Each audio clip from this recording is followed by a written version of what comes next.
All right, sound check 1 2 testing 1 2. Okay, we are gonna prepare to stream in space today, and in order to begin, we're gonna just put my face in this corner here. I'm gonna go ahead and crop it a little bit because boy, oh boy, do I have my work cut out for me. So the problem I'm faced with, not really a problem, but I'm awaiting a response from a friend to see if he wants to come by tonight. And then based on that, partially based on that, I'm going to plan on how to go about doing this stream, because I figure that my friend would be happy to participate in an astronomy stream, but I mean, not in a stream, he'd be happy to participate in astronomy, but I don't know if he'll be happy to participate in a stream. But I think I could finagle something. I'm doing a quick audio test here. Sound check, maximum bass plugin enabled. We are operating with the plugin, which I recorded a video about, which I still have to upload. But we'll do that, and maybe I'll do that tonight. You know, I mean, there's a lot that can be accomplished, and I can enlist my friend to assist me. But jokes aside, there we go. We're gonna record what I'm doing now, because sometimes these streams malfunction. Do you think I have enough storage capacity to record my stream if I, leave my computer running? Is 12.2 terabytes enough storage capacity, guys? Huh? But jokes aside, I should probably turn on the chat. There we go. Now I can see the chat. So if somebody sends me a message, I can see that they've sent me a message. So one of the problems that, whoops, that was weird. Okay, one of the problems I encountered when I'm doing my astronomy work is running out of storage capacity. Oh shit, that's not good. Something is pressing down on my keyboard outside. So it looks like we're not going to touch the outside computer until I, go outside and check on it, because I'm going to need to, whoops, how the hell did I do that? Uh-oh. I hope I shared the correct link on Discord. Whoops. Alrighty, let's see here. Okay, good, I shared the correct link.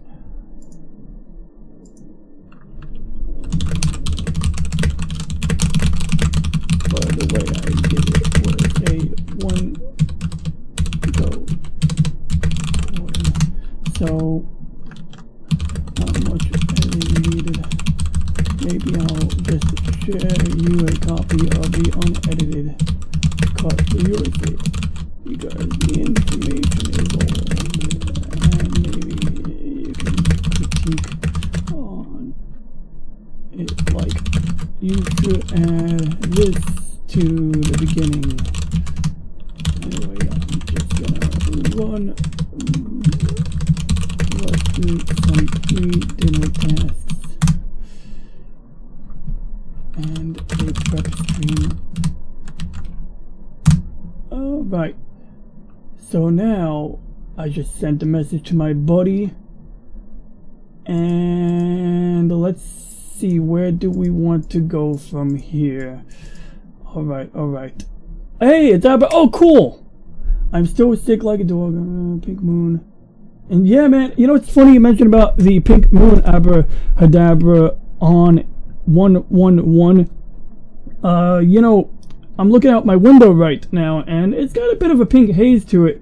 I'm actually about to go outside right now and uncover my rig, because, in fact, let me open up the outdoor camera angle so that you can see what I'm talking about. If I can remember how to access my camera. Nope, that is not how we do that.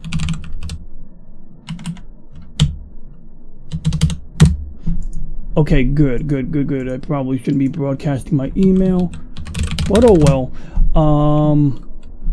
Let me see here. I just gotta guess my password real quick. Oh, come on, man. Alright. I'm just gonna look at my password notes real quick. But essentially what I was just running through was, and do I have any imagery data here? Here we go. We got something to show on the side. This right here is the Jovian system. I think it's from October. And it's just a looped video. Unfortunately, I'm not using my preferred telescope for planetary imaging. I wish I was, because, I mean, I wish I could run 2 telescopes on the same mount, because that would be good. I mean, like a side-by-side configure where I could have one wide field telescope and one narrow field telescope would be the best of both worlds for my purposes. But, you know, any astronomical mount will only support such a certain amount of capacity. So I had to decide, and I decided that I wanted a wide field refractor because it's a lot more forgiving when it comes to collimation errors. Pretty much, yeah, collimation errors. Like anything, I'm not even collimation, but anything along those lines. And let me know if my audio is too loud, because I'm getting a lot of red line here. Testing. Whoa, my sound is really going into the red.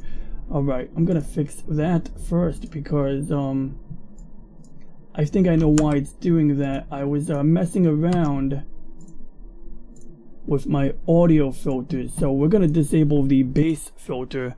We'll crank it up a little bit more. Sound check, testing 1 2, and ooh, still a little on the loud side. I should definitely go back to the tape and see how loud this is. Okay, I'm gonna do a 5x5. Okay, good. And in that case, I will leave it alone, because, you know, higher bass sounds cooler, but it seems to push me past the red line a bit.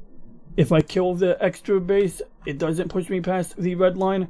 The only filter we really want is this one here. This is the background noise suppression plugin. It's really cool. Anyway, let's see. Okay, so we're gonna get this surveillance camera up, or outdoor, you know, backyard camera here, and then we can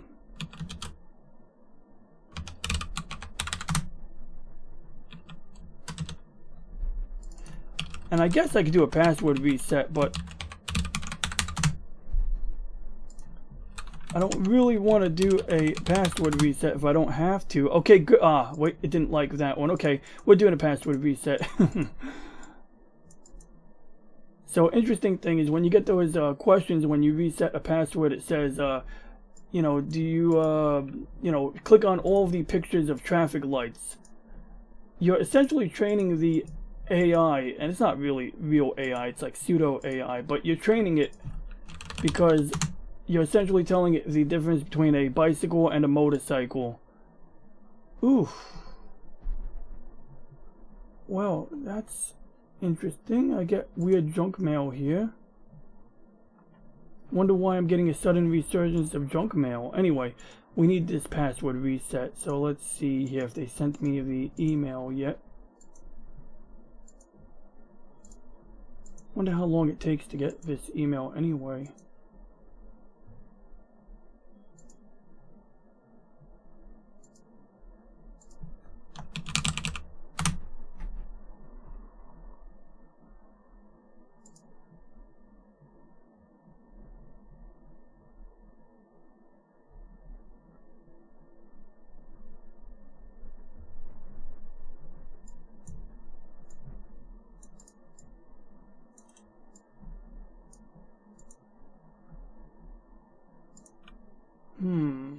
Man, what a time to forget the password to my backyard camera. Anyway, let's see. Okay, so we're going to try 1 2 3. Let's see, we'll tell them to send me an email. And in the meantime, I'm going to keep guessing here. So, let me think here.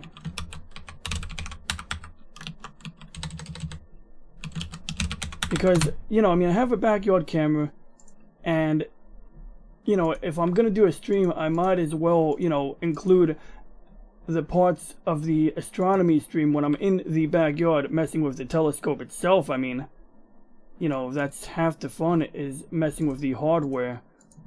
So I really, you know, don't want to deprive us of that. And I can prove I do have access to this. I mean, like, of course, it's not going to be fun to do it this way. In fact, the night vision should kick in any moment now, unless I manually initialize it. But I even have a floodlight on here. Oh yeah, that floodlight is bright. Okay, let's just... And I gotta send something. Okay, so let's get this password sorted out before I get up and do anything else. I'll remove the cover on the scope. Maybe we'll do like a live view of the moon while I'm eating dinner. And then I'll return to this because I still got some prep work to do. And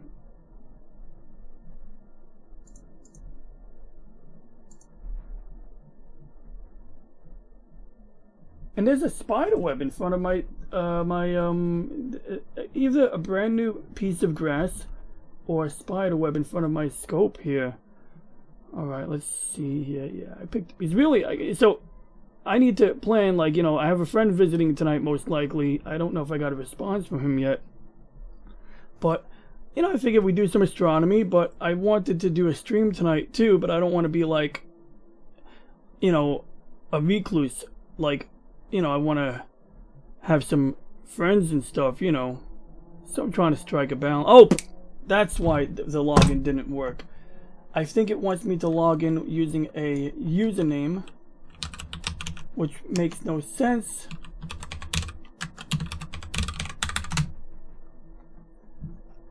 Unless I'm using the wrong website, unless I just gave data miners my information. Oh wait, I got too many cameras to count. Okay, so I was trying to log into the wrong camera website because what we want is this other Chinese product called the YCC365 Plus.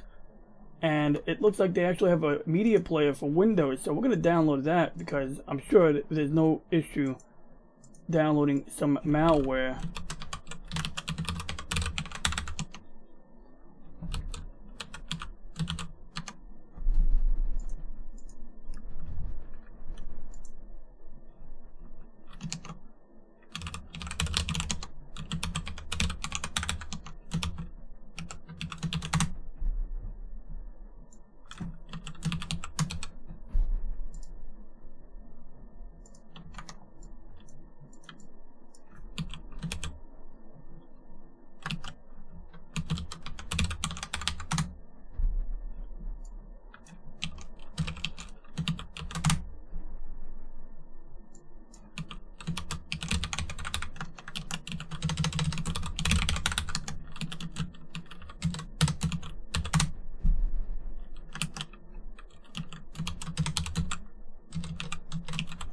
Alright, let's see. Now that I know the password is related to this other application, let's see if we can figure out the login for that one.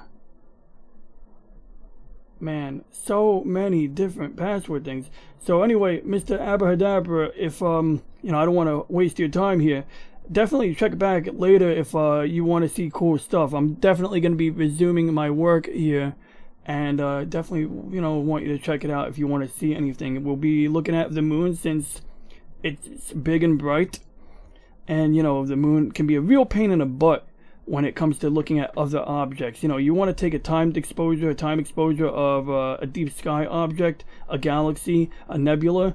That moon will get in your way. Holy cow, man. I mean, so much excess light from that, you know? I mean, not a big deal because I have filters for this, but it's still nice when we can, okay, this company wants an email address. They'll get an email address. Alright, so we're gonna guess.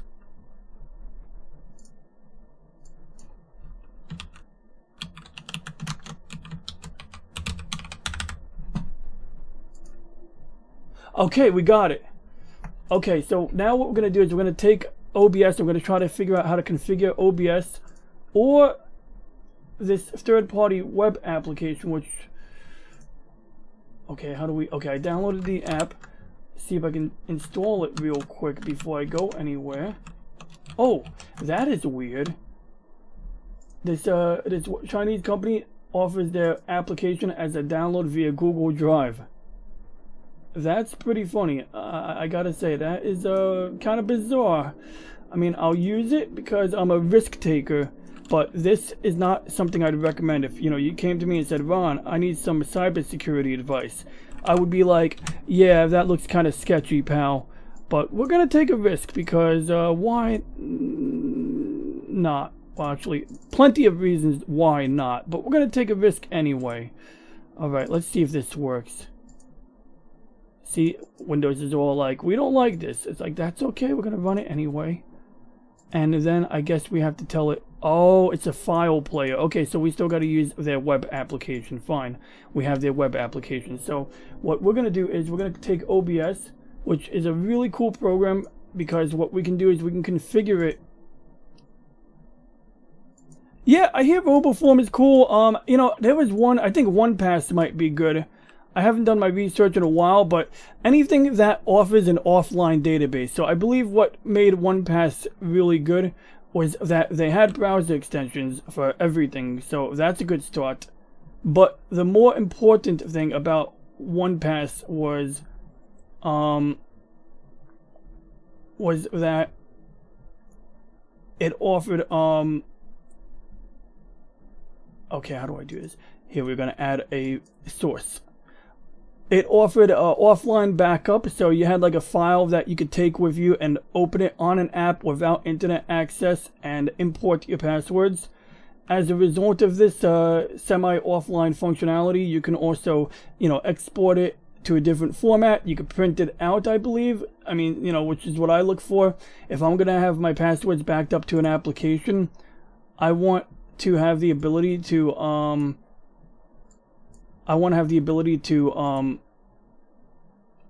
save it to a printout. Same thing with my address book, for example.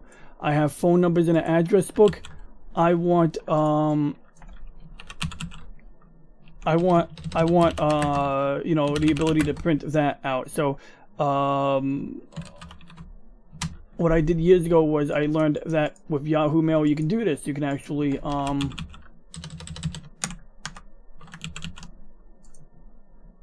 okay, that's progress. Okay, good. So anyway, yeah, so you can actually do this to some extent. Let me see, how big is the resolution of this screen image? So what we're doing is we're gonna determine what the size of this panel is. I think it resizes automatically, but nope. Okay, good. So we want to know how big this is, because that's gonna be my guesstimate.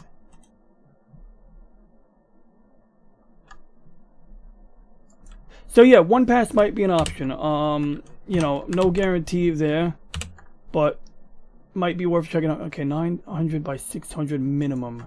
Okay, so let's see now. We're gonna do, okay, so we need at least it to be 900 wide. So let's say 1024. Let's see. So we do 980 and then 640. That works, I guess. I think we can make it. You know what? Yeah, I know what we can do. We can always shrink it later. And we don't need audio.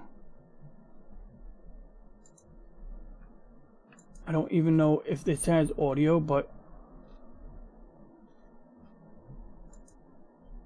we're gonna take our chances.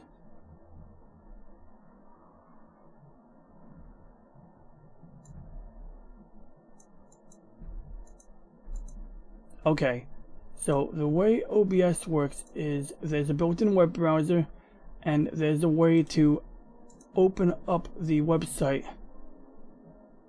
where you can control it. Here we go. So I do the same thing here.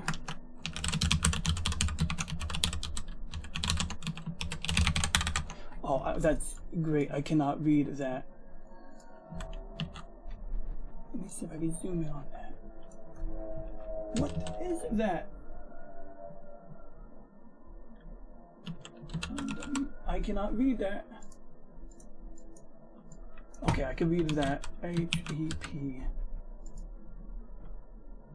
But, you know, we want a company that we can trust. We want a company that isn't going to sell our information, or at least not too much of our information. You know, when you trust big corporations, they always have a data breach. You know, they're obligated to be secure and all of these compliance rules, but then they don't have their crap together, and then periodically they you know, get your crap compromised, and it's like, oh, it was an accident, but half the time, who knows?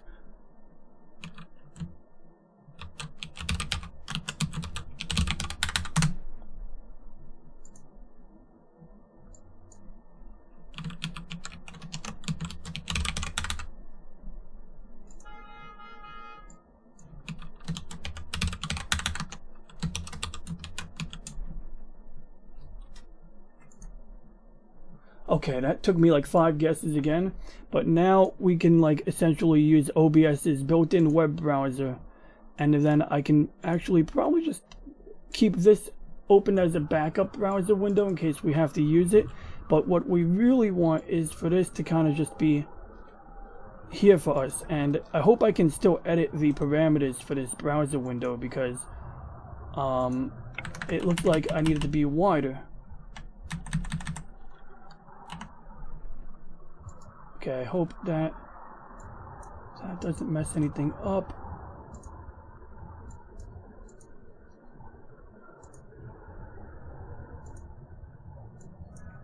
Yeah, I don't know what this is about, because if I'd known it was going to be a pain in my butt, I would have chosen a larger window size.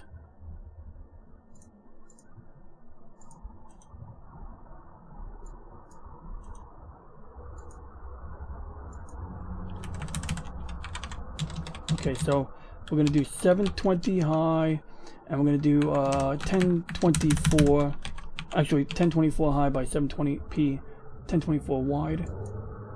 Okay, so not really satisfied with this, but I guess we're going to have to live with this for now until I figure something out. Actually, that might be fine. This might be fine. So there we go. We got this. Basically, you can see what I'm trying to do here is make it so that I can have a scene source that I can superimpose, and then I can take my OBS window, put it here. But on the stream side, I know, abracadabra, tell me about it. Yo, I'm gonna have to edit the crap out of this video later. I mean, I probably should do it right now, but you know, I mean, I don't know, I have this weird attitude about cybersecurity.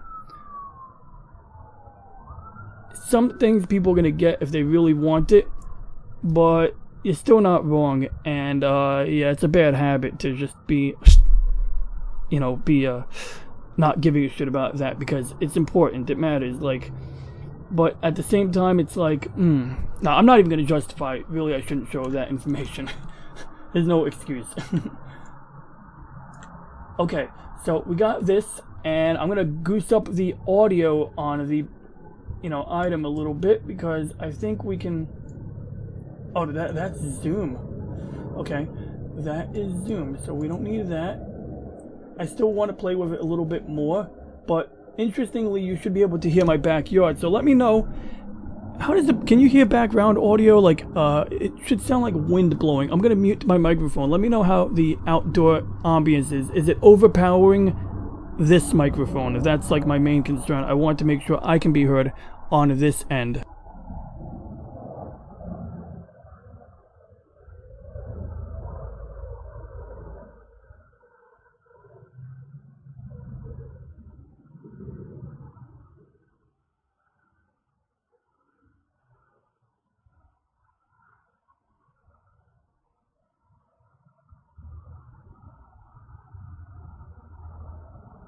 This is my secondary camera here. I'm gonna get this out of the way because it looks like crap right now, but that is one of the methods I use to have a secondary webcam, because when I try to use, there we go, 2 identical webcams, things get weird. Okay, so I'm gonna go ahead and let me think here. I'm gonna go eat real quick, uncover the telescope, and take it from there. I might even uncover the telescope now, just to get it out of the way. So yeah, I'm gonna proceed with that. So stay tuned briefly, or check back later, and I may close and open this stream at some point, because I may have to move the party downstairs. I got like another setup closer to the telescope. But for now, I want to just remove whatever is pressing down on the arrow key on my laptop keyboard. But it's working, and I think we're going to go and create another scene.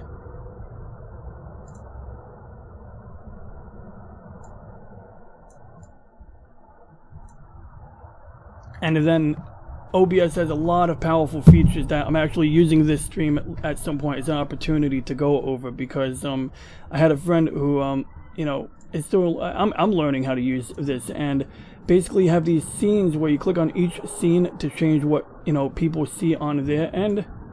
And one of the things I learned was that in studio mode you get like a preview. Okay, so essentially the left panel is what you would normally see.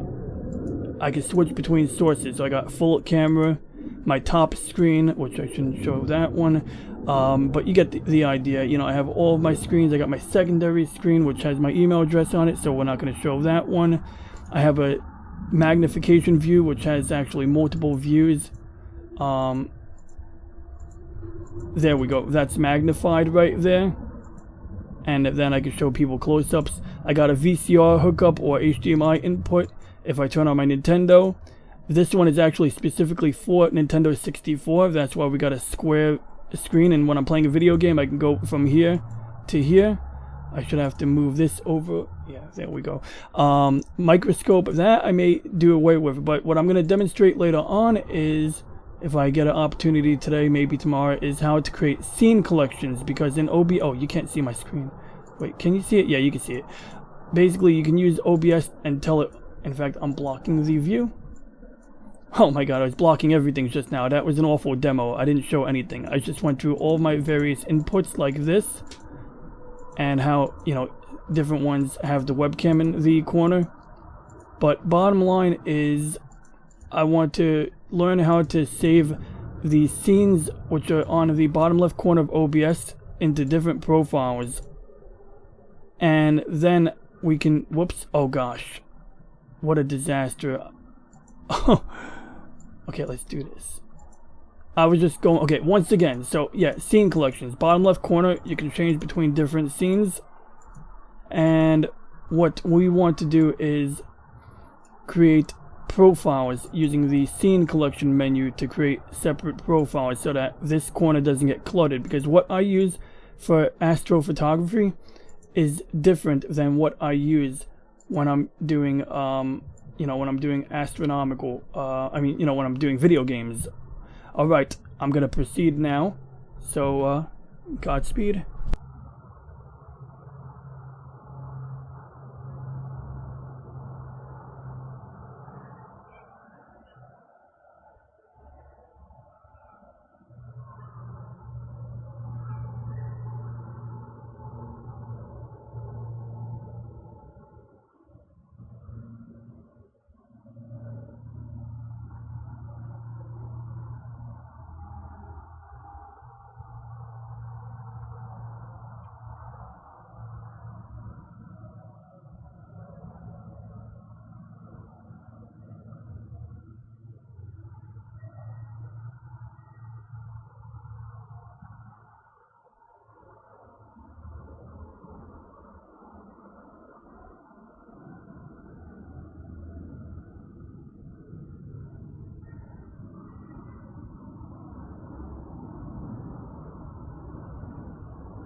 Sound check. What if you can hear me?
going to use stellarium to point the telescope at the moon, and then I'm going to go eat dinner. But we're just going to get this pointed at the moon.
Okay, good.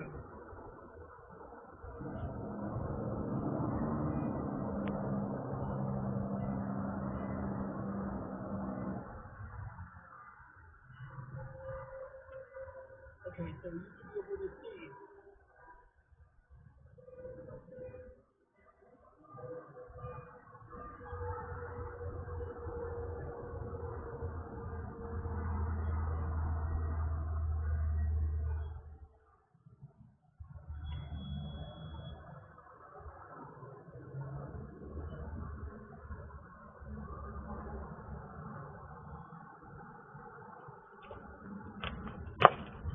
We are slewing to the target, as evidenced by the telescope is, slewing to the target, and the star map coincides with where we are pointing at.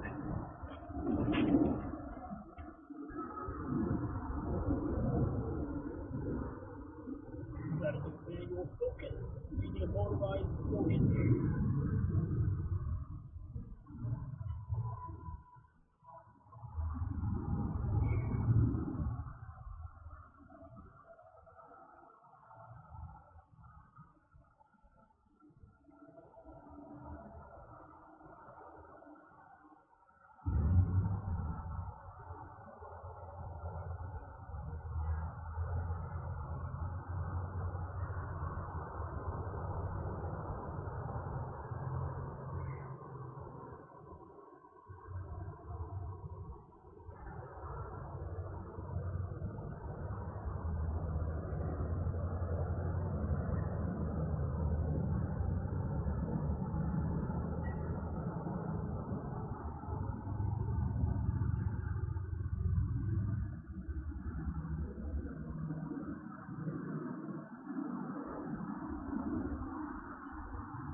Sound check. Testing 1, 2. Can you hear me now?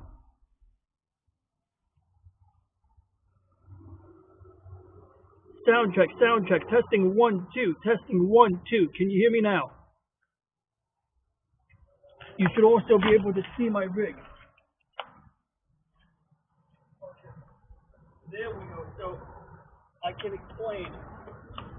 There's a 45-minute timeout. Originally, it was 15. So, I'm rigged for remote operation. I can even run the live stream with the remote operation running in effect. Not sure if I will do that, but I might experiment with that. Let's see, but the moon's at a really bad angle tonight, or it will be at a really bad angle. So that's good because we can aim it at a nebula and let it run time exposures, because if I take 50 shots of 2-minute exposures, I can, pretty much, perform minimal interaction with the astronomy rig. Whereas if I was taking a picture of a planet or the moon, that would require more regular intervention. My only concern is if I want to bother wasting any time doing polar alignment. But if I do that, it'll be in 10 minutes, and I'll do it live from New York. It should be pretty quick because I have automatic polar alignment, and I have an app that lets me use my Galaxy Note 8 as a remote camera for OBS. But I may not mess with that, but that would be good for recording my polar alignment routine so that in the future I can edit that video. But let me see if that all came through. Cool. Okay, it works. So yeah, anyway, I'll touch base with you, and I know it's running a little bit late, but I think we're going to be aiming at like 9:30 because there's no way I'm going to make it at 9 p.m. I'll skip my shower, so unless you have additional house guests, I'm just going to skip the shower, and then I won't waste time dilly-dallying, doing that whole routine. So yeah, I'll be in touch.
Okay, we're gonna conduct a test now. Can we do this? Or will this cause major issues? Okay.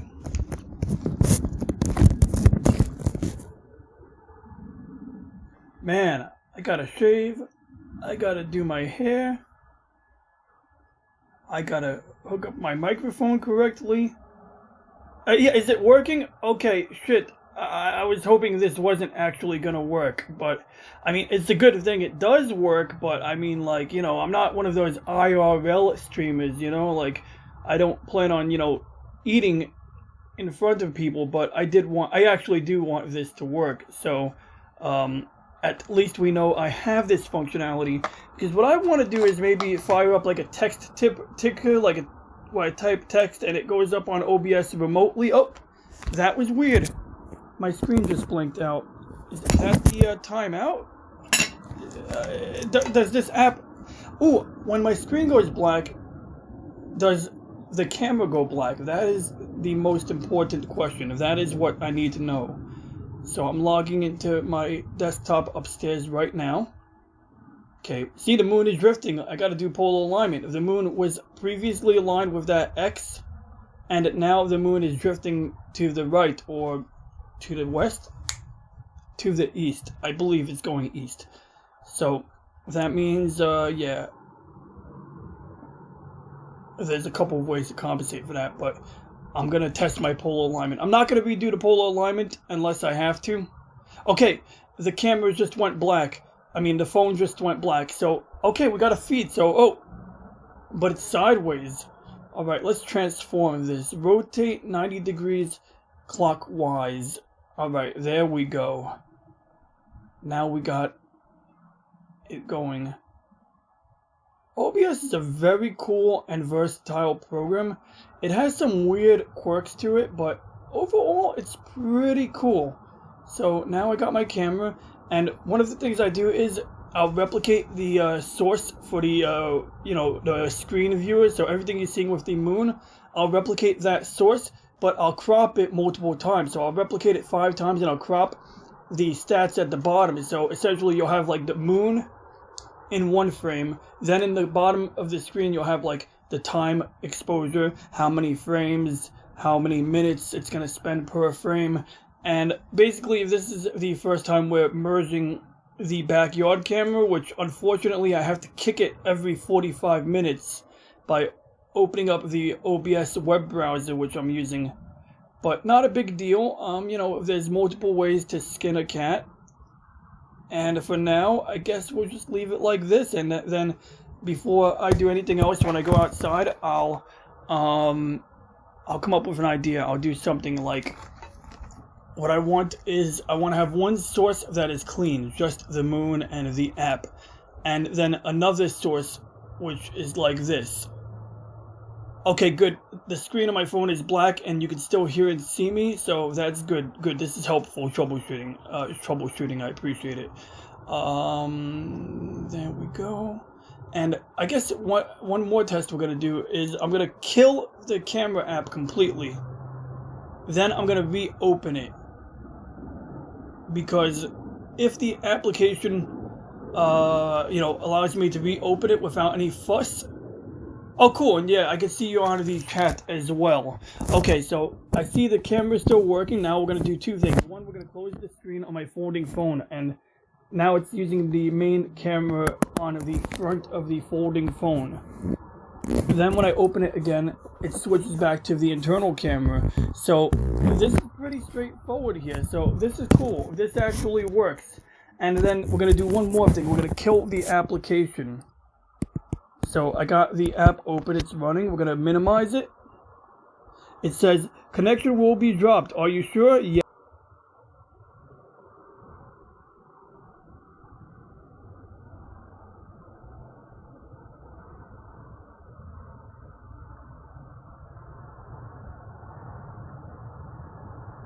Okay, this is good. So whenever I drop the connection, I exit the app, it gives you a yes or no prompt, and then it says, connection dropped, would you like to restart or reconnect? So that means I can at will, on demand, kill this app and reopen it. And when I kill the app, it leaves this part, visible. So I was worried that I would kill the app and it would block the viewport.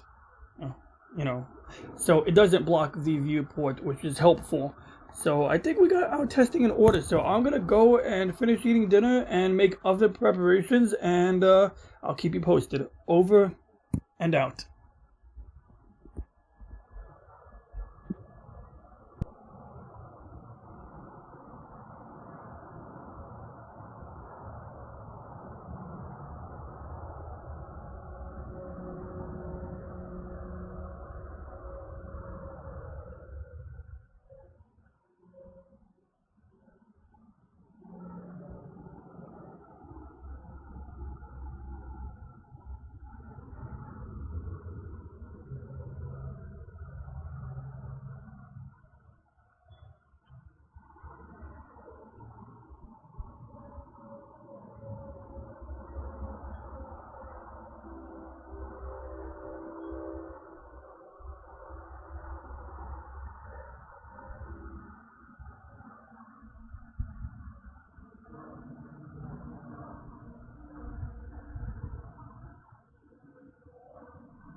Okay, that's not the camera we want, but at least we know it works.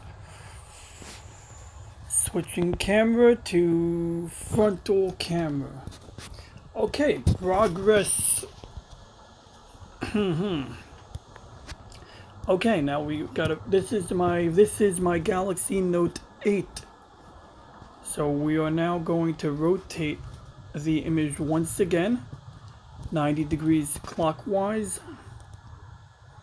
I think we're gonna leave it about this size. Well, actually, we're gonna need to shrink it a lot because I have special plans for this particular phone. See, we're gonna do polar alignment, or we're gonna verify polar alignment. We may not change it, but in order to run the polar alignment routine, we're gonna need this open like that. This will be fine, I guess, in this neighborhood. And that should do.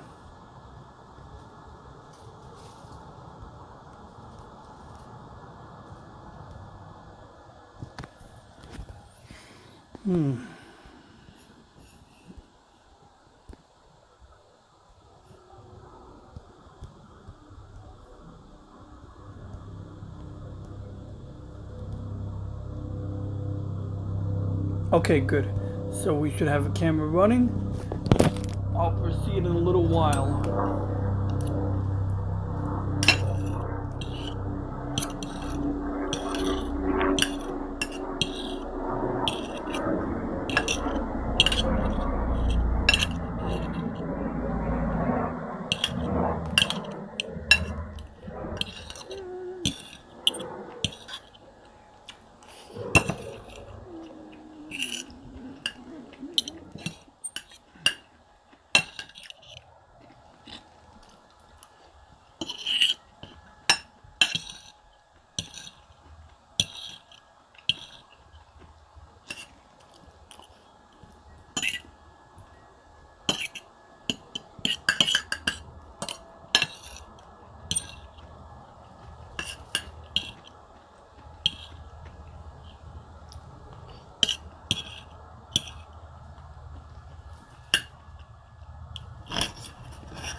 I'm gonna go to Williamstown.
Oh, I'm sorry.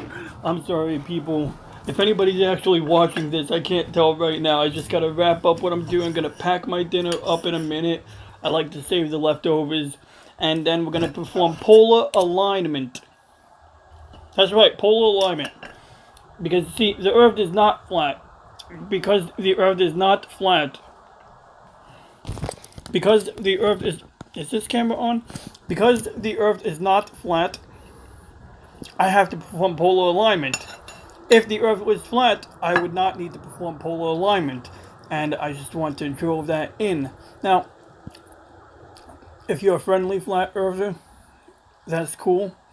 But if you're one of the annoying ones who like really pushy about it, and you show me evidence that sucks, well, I just want to drive the point home. Hey, is there a bird on my screen? Sometimes birds fly over the webcam. Is this still running?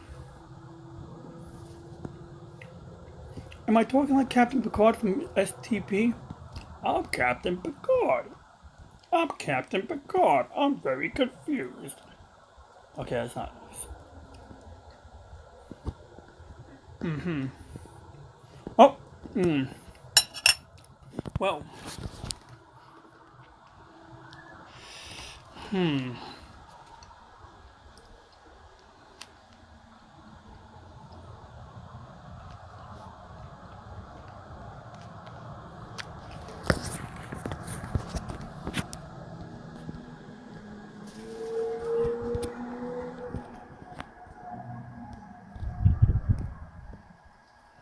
Okay, I don't know if there's a timeout on here. I was just talking to the camera. Okay, that's not good. We gotta fix this. But it works. Why does it work, but it doesn't work?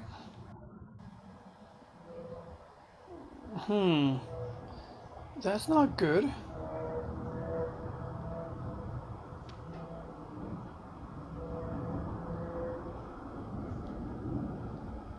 Oh gosh. Oh, I forgot. I'm in the upper right corner. Okay, good. It still works. Okay. Good, good. So the flat earth community who I was just yelling at should hear me.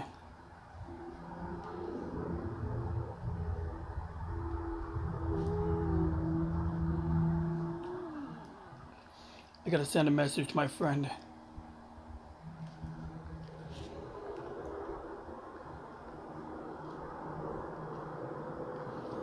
As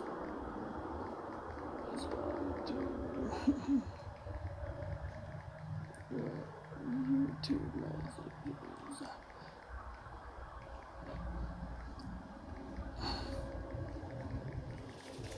I feel indifferent.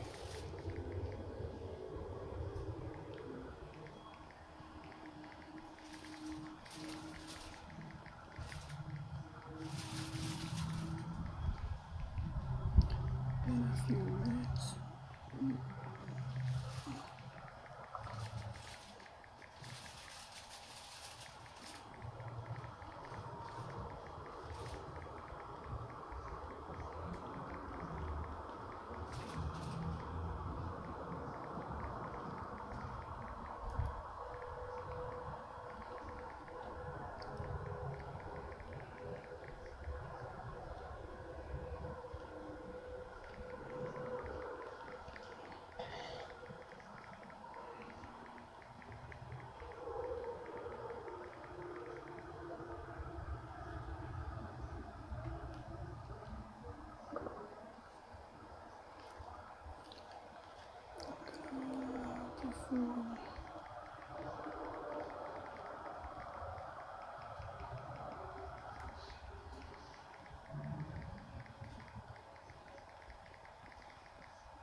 Oh shit.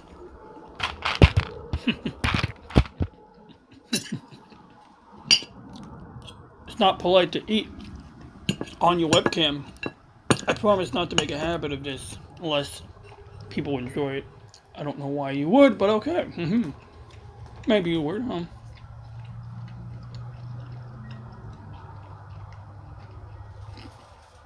This is highly unusual.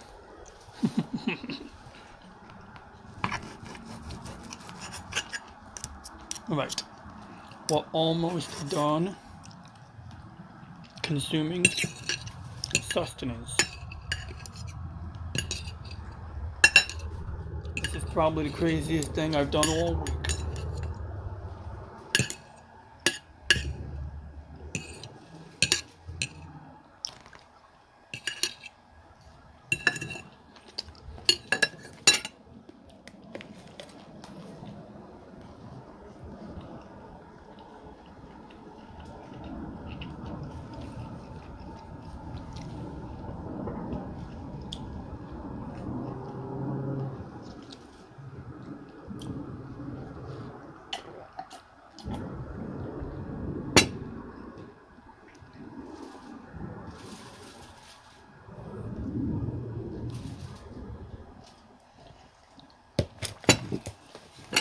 Alright, I'm gonna pack my dinner up and then we will proceed.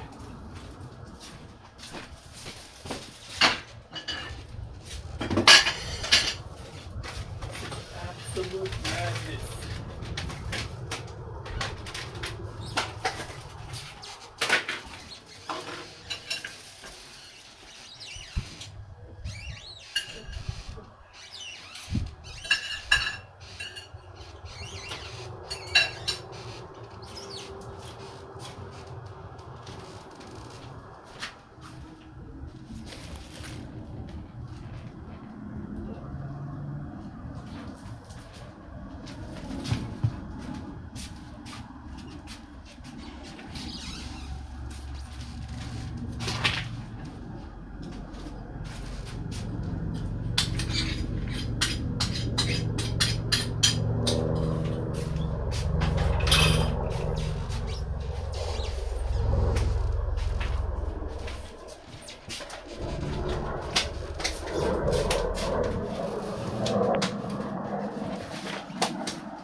I really should wear my sneakers when I ride my bike, but it's like I feel like I have to wear my boots because like the boots are slightly higher, and I think I'll wear the sneakers actually. I don't want to get gym athlete's foot, but you know like the boots are padded. If you fall, you can jump off the bike and not have to worry about anything happening to the foot. But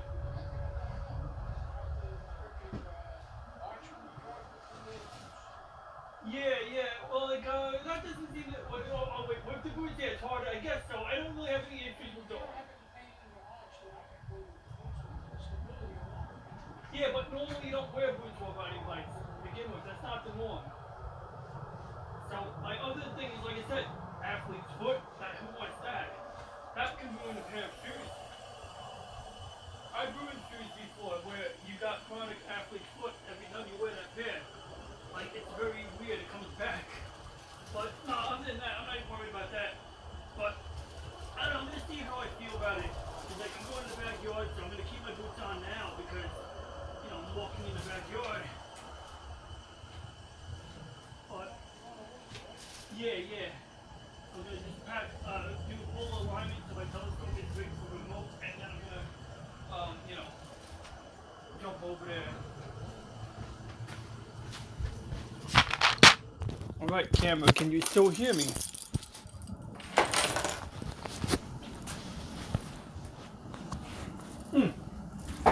I gotta eat my coleslaw.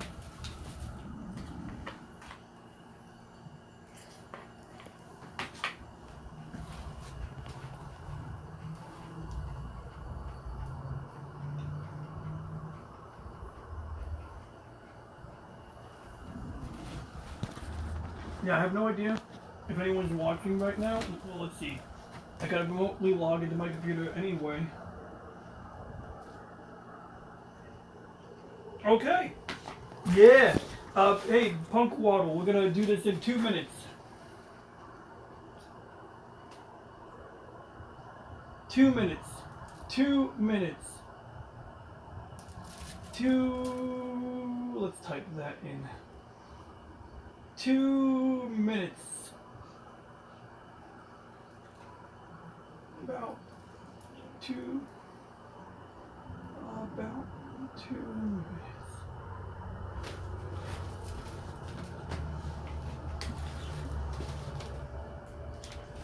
I'm just gonna put some things away. In fact, yeah, I put everything away. Cleaned up the kitchen.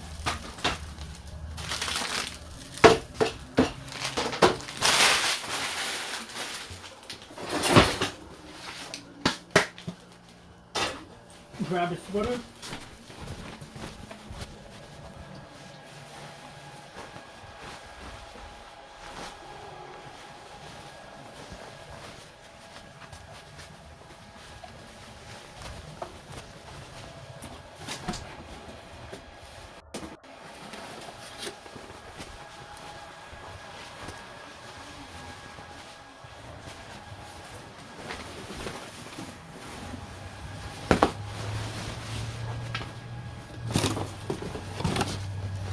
Hey Google, what is the temperature outside?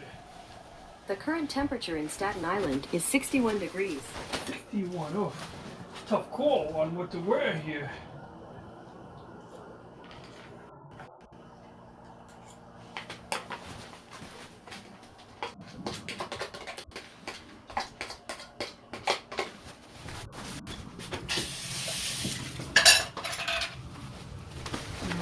About to proceed in about a minute and a half. And by the way, I use Elon time, so if you add like a minute or two to every time estimate I give, it'll still be accurate.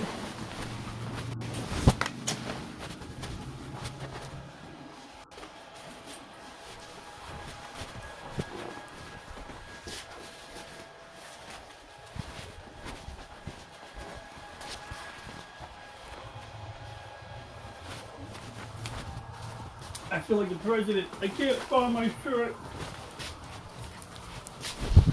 Go ahead and wear this flannel shirt jacket, which already feels too hot.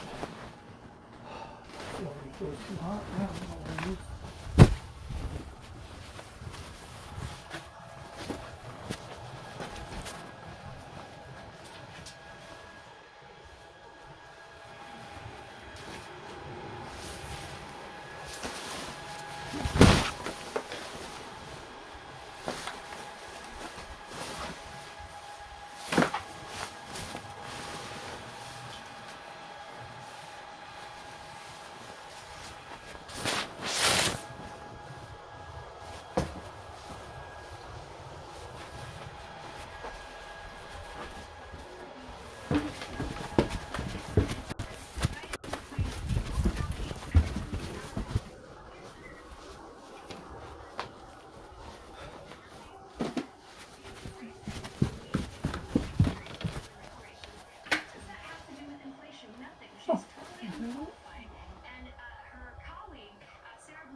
I'm missing something.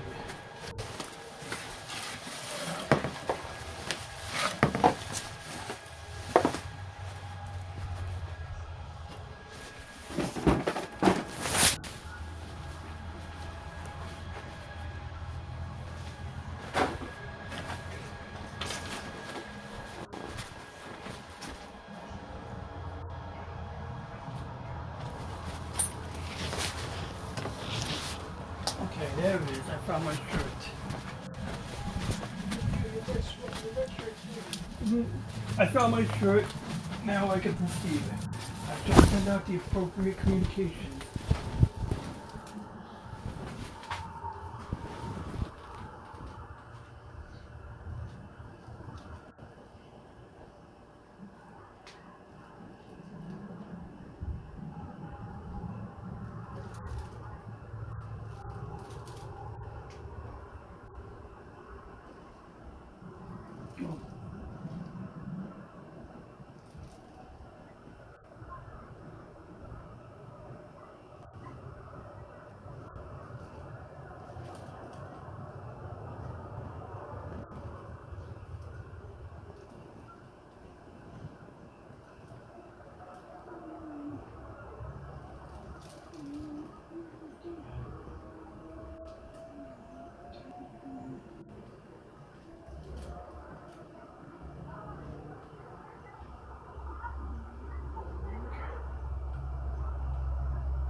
Okay, I'm going to promote it myself on Civic 414. Might as well.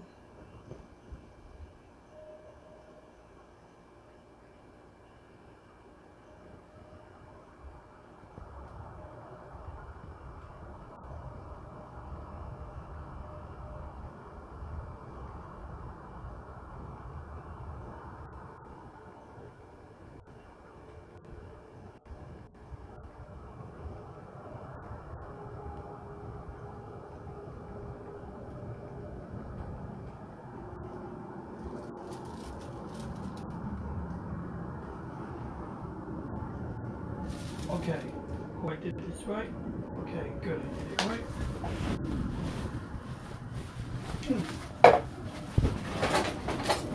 Got it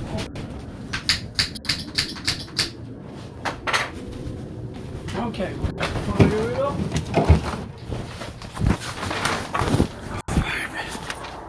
Let's proceed. I don't have my headlamp, so we're gonna depend on my night vision and good old-fashioned moonlight. Oh, that is awful. I think we need a light here. This might not work here. Let me see, I got an idea. What if I bounce light off of my telescope? Oh, it doesn't like that. Okay. You can see the moon.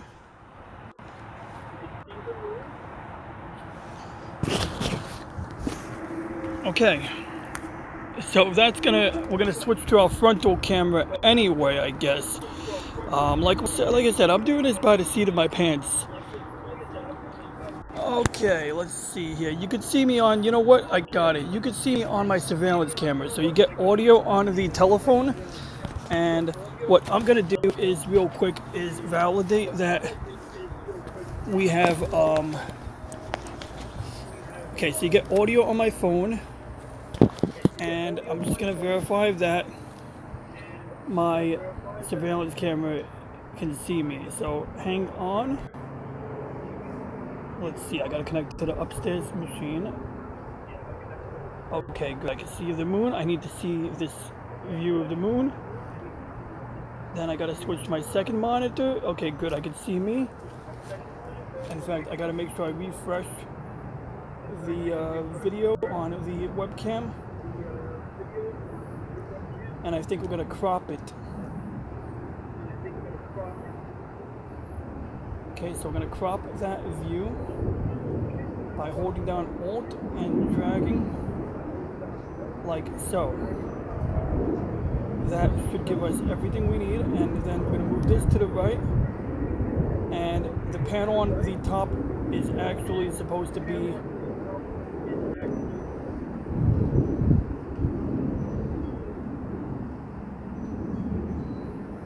okay, good. So the black panel is actually just my audio source, which may be a little on the low side, but we're gonna proceed. So step one, believe it or not, is going to be to I guess we'll leave the camera open, but what we really need to do is open up polar alignment software. So first I want to make sure that the webcam doesn't time out, because this application is a little wonky. Okay, good. So webcam will not time out. Oh shit. See, I did it. I timed it out. Okay. Now we can go ahead and proceed with the next phase of the operation.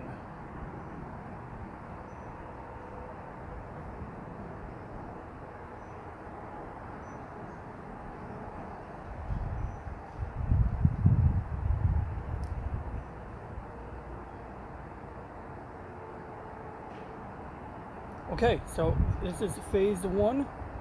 Punkwaddle, I can see you next to my telescope. Good. Okay, Punkwaddle, we're gonna proceed right now. So I'm sorry, a little confuzzled here because I gotta switch to my main monitor. There we go. I'm doing this from my phone, so if you want to just see, I don't know how much you can see here, but assuming we're using the front-facing camera, you can see me on the surveillance camera, right? So what I gotta do is I gotta open up this app, which I think you can see on my live view, so I don't actually have to do this. So I'm gonna put the camera down so the microphone is facing me, and we're gonna open up the polar alignment utility, which is called QHY Polemaster. And as I proceed, I will talk about what we're doing and why we're doing this. Okay, so we have a little camera on the front of the telescope, and I guess this is one area where we're gonna turn on my light and show. In fact, yeah, we're gonna probably do this multiple times. It's a shame I don't know where my headlamp is. Okay, so on the front of the scope, assuming you can see this, I'm gonna just do a quick check. I wanna make sure that this can be seen. Yep. Okay, I gotta click yes. Whoops, I gotta click. Oh, wait. Okay, good. I'm sorry. Pardon my apologies. Oh, it's using the frontal view. I'm sorry. See, this is why I'm checking. There we go. Okay, my apologies. So on the front of the telescope mount, see, we're looking at the telescope from the front right now. In the middle of the right ascension axis, which is basically when it's following the rotation of the Earth, you can see I got counterweights, telescope at the top end, and at the center we have this camera, which I've just removed a cap from. So now I gotta switch my camera angle because and I'm glad I'm testing this right now, because even though I plan on heading out to play Mario Party, I need to see, like, what parts of this setup are problematic. Because, for example, maybe what I need is like an external video monitor or a second monitor hooked up to my laptop, something I can see instead of holding two phones like I'm doing right now. So I'm gonna go grab a flashlight, because there's no way I'm gonna do this. There's no way.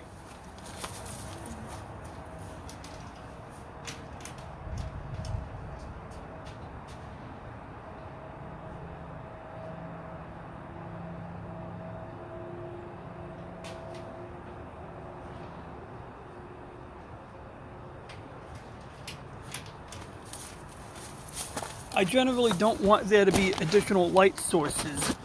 Okay, so now, let's see, we got the telescope illuminated. We're leaning the flashlight on here. We got the polar alignment software running. So we'll maximize it so it takes up the whole screen. And we're gonna go and connect. Oh, I'm sorry if you can't hear me. So, as I was saying, okay, good. So, flashlight is on top of my tops. We have everything hooked up. We got camera, filter wheel, and the rest of the optical train, the telescope. But what we want, once again, is this is the astronomical mount. We're using the polar alignment camera. Oh, and the camera does not like being hit with bright lights, which I can totally understand. So let's cut the light on my camera.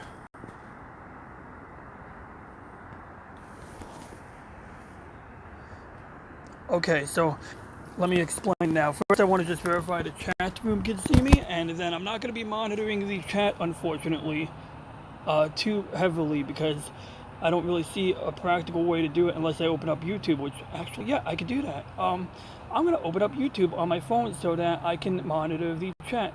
Okay, good. You can see me, you can hear me, and I'm going to go into the YouTube chat on my phone so I can cycle back and forth, and I'll just mute my audio. Okay, phone audio is muted. Heck, I could pause the YouTube video. I just need to have the chat up, and I can even open up the YouTube video in a pop-up window on my phone so I can easily... There we go. Okay, so this should work here. So allow me to explain what we're doing here. So we're doing a little bit of a crazy setup here. So we got the phone is here, and I got the chat room here. So we're going to use my phone as a tablet, and I'm going to make adjustments here. So I'm not going to look at the chat too frequently. I'm going to minimize the window for now, but it's very easy for me to see the contents of the window, because what I did was I have the video window and a little YouTube logo on my corner. So what I usually do is I do something similar to this. I'll take my phone and I'll prop it up like this, and then we're gonna say, okay, set your parameters on the left. Now normally it would be very undesirable to have a flashlight shining at me, but the reason this works tonight is because, look, we're in New York. We normally cannot see crap anyway. So I'm using technology to augment my senses, you know, the Mark 1 eyeball. So background is washed out, but we got stars. As you can see, we've got all these little points of light. Boom, boom, boom. So we got some constellations. The guy in the center is Polaris, which I believe you should be able to see on your screen. You should be able to see pretty much everything here, possibly even my mouse. Possibly, although I wouldn't count on it. Alright, so I'm going to put the camera here. Oh wait, actually I need to use the camera because we got to show what I'm doing. So, let's begin. It says, set your parameters set. Finished. Okay, now it says, click on Polaris and use the rotate slider to line the stars up. So what we're going to do is we're going to double click here. It doesn't have to be perfect, but I like to try to get it lined up. Now we want these other circles to line up with the other stars. So there's multiple ways to do this.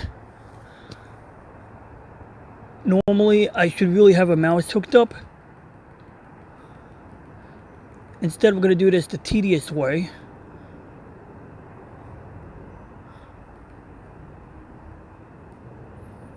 What I want to see is that this lines up with something.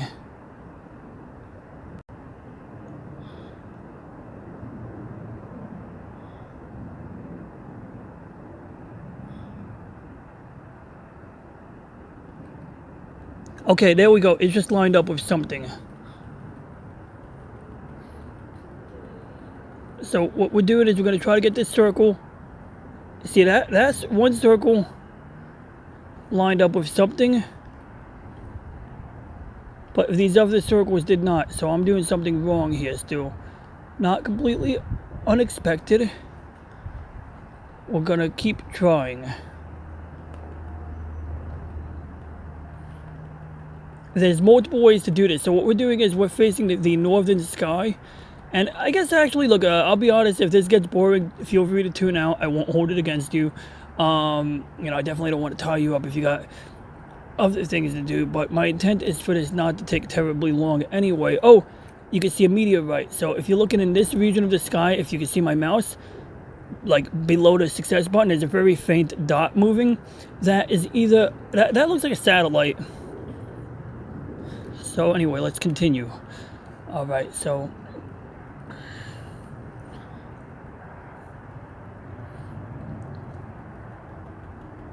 okay, good. I can see the circle is about to line up, I hope. I think we got it. Yes. So now you can see all of these circles are roughly aligned with something, right? This is what we want. So luckily we have the surveillance camera view. So I'm going to put my camera in my pocket and speak to my phone more directly, because I now have to use my tablet phone to go to the next step. Okay, so stars are aligned. We hit success. Then the application will say, would you like to use the polar axis center position recorded during your last use? It's a tough call. I'm going to say no. Okay. So now it wants me to double click Polaris again. So we're going to line up my mouse. I want to try to center it a little better if I can. It doesn't really let me. Okay, that's okay. Now we're going to rotate 90 degrees. And I hope the backyard camera isn't creating a lot of echoey feedback. I assume you're hearing me through my phone and not my backyard camera. I'll check the YouTube chat in a second. Alright, so we got to rotate 90 degrees, about 30 degrees east. So we're going to increase the speed. And we're going to begin rotating now. Oh shit. I screwed up bad. Park to home position. I forgot to park the telescope. So you're not supposed to perform polar alignment with the telescope pointing like this. So we got to start over again.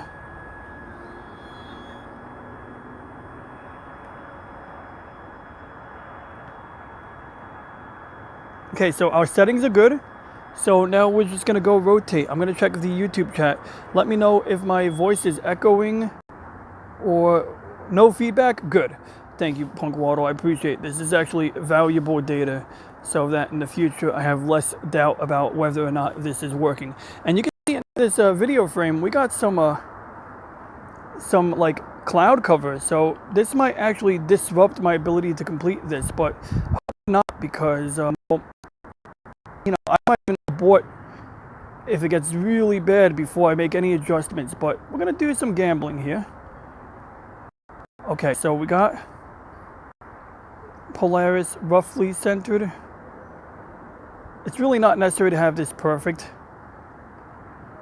I just like trying to target it roughly. Okay, good. That's good enough. Now we need to rotate. So we're going to try to rotate these until they line up with stars. I think we got it. We're going to back into it. Okay, if that doesn't look good, good. Okay, so let's move forward.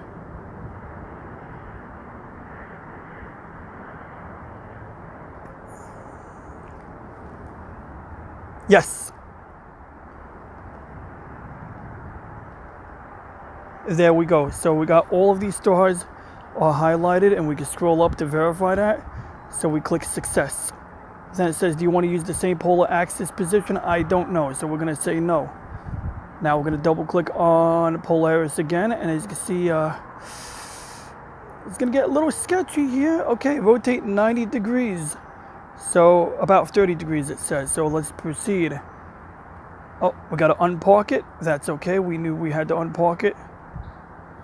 Okay, now I'm going to eyeball it because I don't trust the number line. There's like a little numbers inscribed on the right ascension axis, but I don't trust it because it's an axis, and axis is an asteroid, that was thrown at Earth by Shaw Asnable, so I don't trust anything with that word in it. Okay. Rotate. Was that about 30 degrees? Yeah, sure, why not? Okay, now it wants me to double click on Polaris again. Hopefully that... Oh, never mind. Okay, good. We're okay so far. Okay, it wants me to rotate another 30 degrees.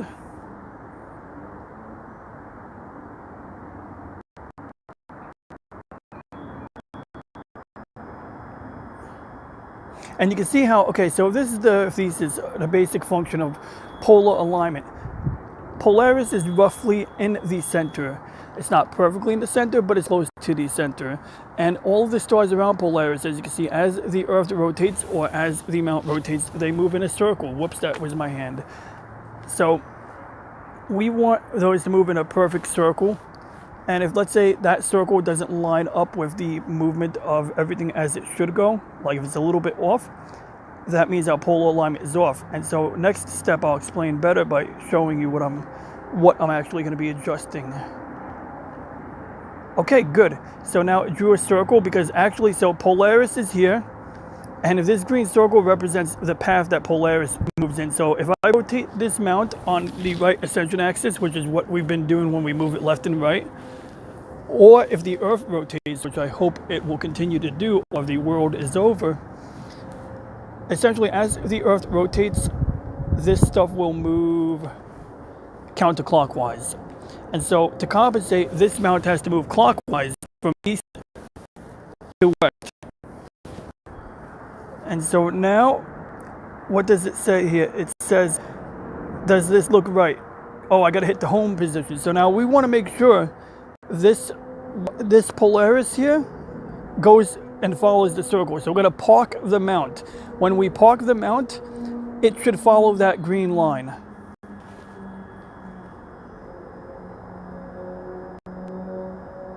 Oh yes, so I'm glad you mentioned about the South Pole. So there is actually a separate polar alignment routine for the southern celestial pole, because we're actually pointing at the northern celestial pole. Had you been standing on the North Pole, wrench, if you were standing on the North Pole, you could see Polaris by looking like 90 degrees directly overhead. But when you're in the South Pole, you don't have a southern star, but you have a couple of constellations. So what you do is when you're aligning your telescope in Antarctica, you would use those constellations. Same thing with the Australians.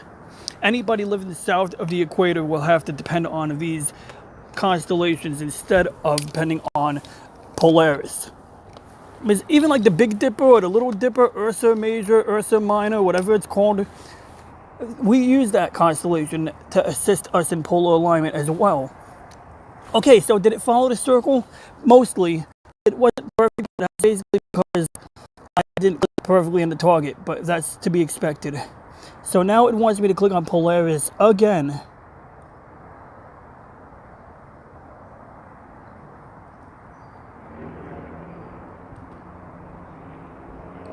And this one, it gives me a chance to kind of perfect it, so we're going to attempt to perfect it. Okay, that's pretty close, but I want this one to be a little bit closer if possible. Okay, I'd say that's good enough. So now we're gonna say oh wait, we gotta do this. We gotta move these parts. If I don't remember this, I have to start over again, which would totally suck. Okay, good. Everything lines up with a star. You can see everything has a circle. Every star that matters has a circle around it. So we're gonna tell it it's successful. Okay, now it wants me to use my altitude and azimuth bolts. I cannot read that. To ensure that Polaris is at the center. Okay, good. So I have to manually do some stuff now to get that white dot to go in the center of that circle. That dotted line circle, which you can see in the zoom view. That's why I grabbed the wrench. And so now we got to grab the secondary camera. In the meantime, I'm going to check the YouTube chat.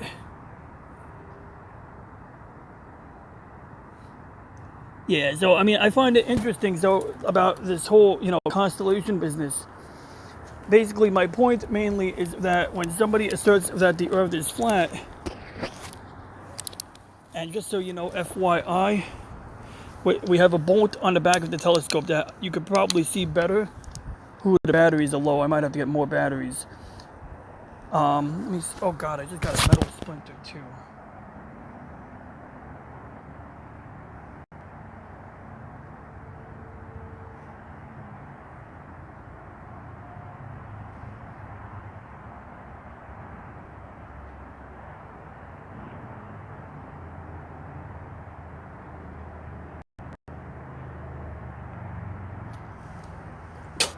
Excuse me. I just had to bite a metal splinter out of my finger. Hope I got it. That was madness. Excuse me. I apologize for doing something nasty like that. I think I might grab another flashlight real quick. So yeah, we're gonna grab another flashlight because we need to be able to demonstrate this. This is the part, the step in the process where we need more light. Oh, your camera's on.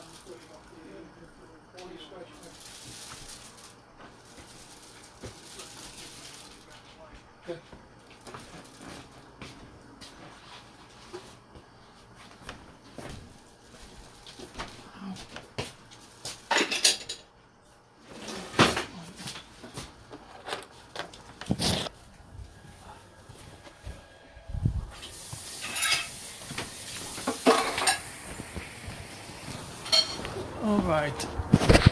Hopefully we can do this.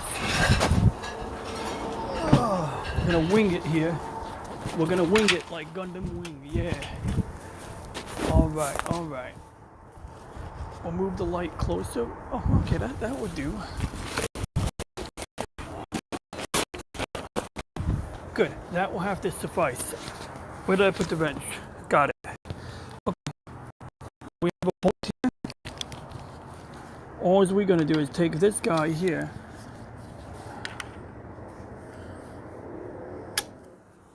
So now, this wrench, when we loosen this one, we're gonna tighten this one here. And this is gonna adjust how much of an angle the mount is pointing north and south. You can see here, the angle of this part of this of the mount is basically a fixed position once you set it up. But this has to be correct for your latitude on the map in relation to Polaris. Or else when you do automatic tracking as the, stars rise and set, as the sun rises and sets, as the moon rises and sets, if the angle of this is not correct, it's not going to keep that target in the center. So that's why there's even a gauge here which says 39 degrees, roughly matches my latitude. And you know what? I might not even mess with that because it looks like, let me think here. Yeah, we're going to mess with that. We're going to be careful. But what I'm going to do now is I'm going to loosen this guy and this guy. And basically what I'm learning right now is that I'm going to need to do something like get a head-mounted rig or figure out something, maybe like one of those mounts where I can mount my phone. Or maybe just get a second surveillance camera. Because unfortunately, you probably can't see much of what I'm doing. So we want to have a closer view. Alright, we're going to loosen the back. And you can see the stars moving left and right. So we're going to tighten it again. And I have no issue with anyone who believes the Earth is flat. I just want them to keep an open mind. I can respect that they're questioning stuff that it's unpopular to question. So I can respect that. But I mean, I'm not satisfied with the answers I'm given when someone asserts that the Earth is flat because nobody has been able to explain why polar alignment works, why it's even necessary. So, okay, what I'm doing now is, I'll show you. So what I just did was I loosened this bolt here. Oof, I can't see shit. Yeah, I loosened this one here, and I tightened this one on the other side. And what that does is it basically makes this move more to the east or if I move them backwards, those bolts will push off and move it in the other direction. So essentially we already altered the up and down, north and south position. Now we're altering the east and west, and this is called altitude, whereas the left and right is called azimuth, altitude and azimuth. Whereas this part that rotates on an awkward angle, and this is actually right ascension and declination. And we use that because, well, maybe we'll do a separate video. I'm going to use this video as sources of clips. That's right. Wow, man, the camera can't... Wait, okay, there we go.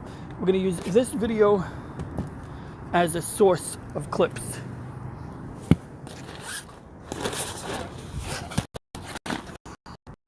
Okay, good. That should adequately suffice. So we're going to go and continue what I was doing here. And basically, we're going to edit this video, use it as a source for clips, and I'll use the format to give an explanation. Oh, my light fell. And normally I don't really use the light too much. Normally I'll wear a headlamp that only shines in red.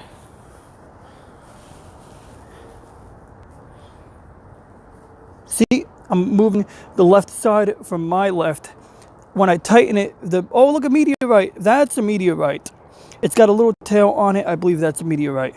So now I'm going to loosen my left hand and tighten my right hand knob. And that circle is going to move up. And what we're doing is we're basically telling that little camera on the front and center part of my telescope mount to be aligned to Polaris. And if I didn't have that camera, there's actually a miniature scope built into the inside of the mount that has a little like sand-blasted etching screen on it. And that has the constellations for both the north and the south. In fact, I think they sell, in fact, they even sell separate ones, but I have one where if I went to the South Pole, I could use the built-in scope if I didn't have a camera like I do now. All right, let's see here. Let's tighten it. Too tight? Nope. Okay, good. So it's amazing there's no fully automated way to do this. Well, it's not amazing, but it's probably like an extra $5,000 for the technology. All right, there we go. We're trying to be precise now. We got to dial it in nice and tight.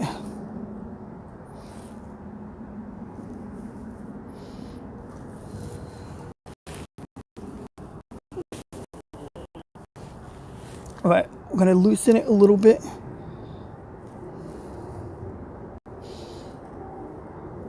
There we go.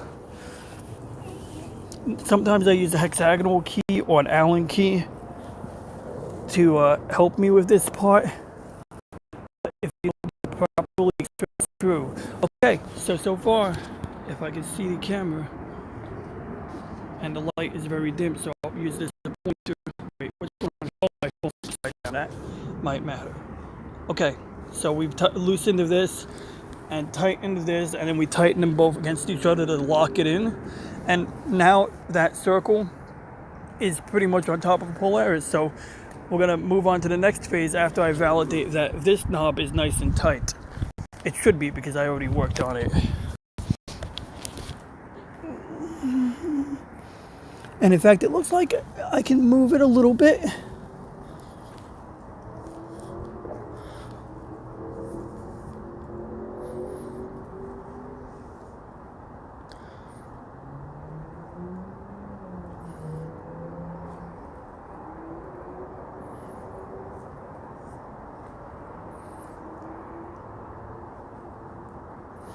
When I loosen it, the dot goes to the right. When I tighten it, the dot goes back to the left. And essentially what I'm doing is I'm tightening one knob against the other knob to keep the position locked. And that's why I have a wrench involved, because the clutch that used to be used broke off because of the amount of force you put on it. And I wouldn't need to redo... Oh, whoops, why am I putting the lens cap on? Okay, next step. That star looks lined up. We're going to say to this software, finished. Now it's going to ask me to double click on it again, because it wants me to verify alignment. And, you know, once again, we're going to do that thing where we act like a bunch of perfectionists. There we go. That's nice and dialed in. We're going to, and we got to do the other thing again. We got to do minus and plus sign to get these circles lined up. And there we go. All of the white dots are lined up. So we're going to say success. Now it's going to say start monitor, which is going to help us validate and finalize our effort. So we hit start monitor, and what it does is in the corner it tells us use your altitude and azimuth bolts to remove the pole rectangle, to move the pole, not remove. It says, okay, I'm sorry, let me reread that. Use your altitude and azimuth bolts only to move the pole rectangle on top of the axis circle. So the red circle here is the axis circle, and the green thing is basically, I guess, the pole rectangle. And we have it zoomed up on the top left corner.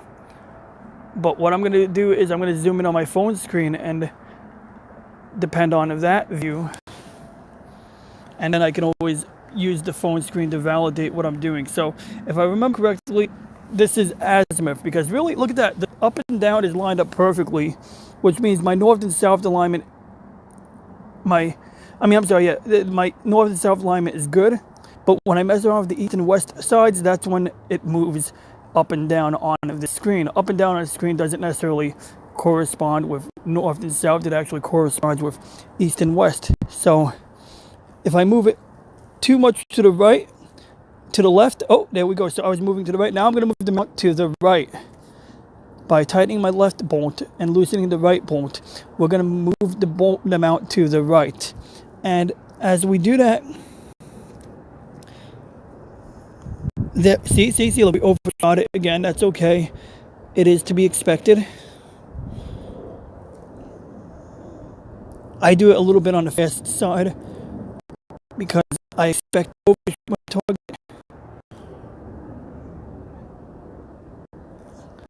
Oh, is it there yet?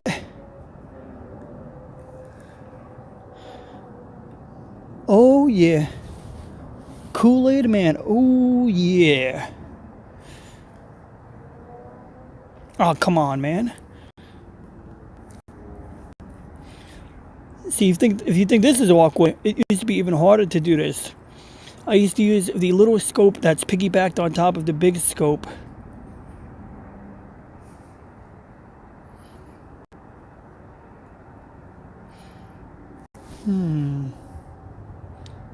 I think that's pretty close, but I can't tell. If anything, okay, it looks like I see what I'm gonna have to do now.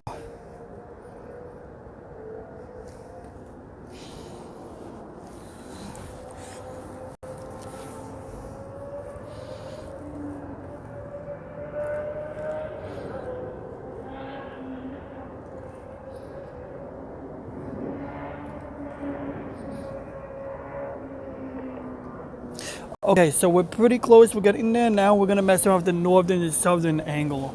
So now we get back to messing with the wrench, which I'm definitely afraid of doing because I feel like it's pretty good. But we're going to do it anyway. We're going to take our chances. Okay, so when I loosen the wrench, it moves too far to the right. But we got to strike a balance here. Okay, we're going to loosen the wrench a little bit so that we can tighten the other side.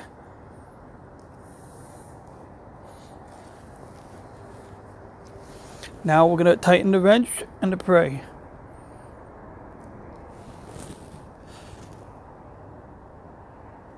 Boom.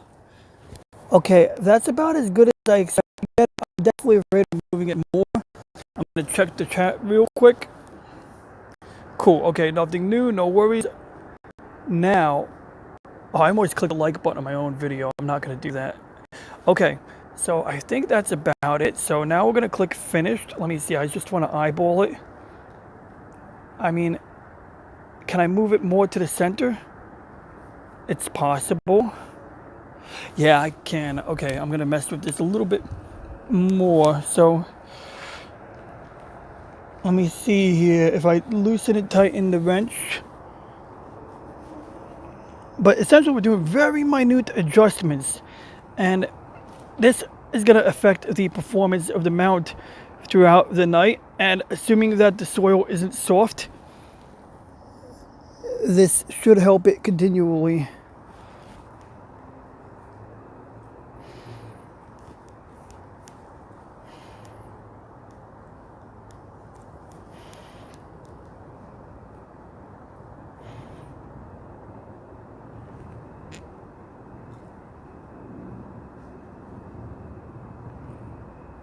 Okay, that's about as good as I think. Oh,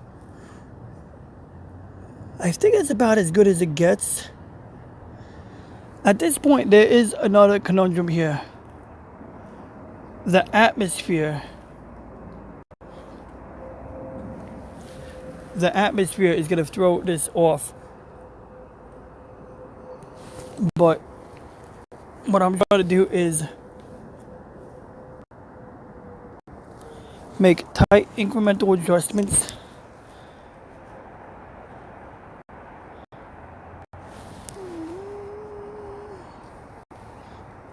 Okay, good. I think that's about right. Now we're going to just do our east and west one more time. And then hopefully I'll be done, because who wants to mess with this all night?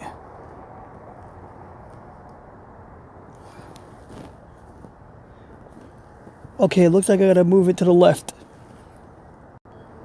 Moving it to the left? Yeah, left.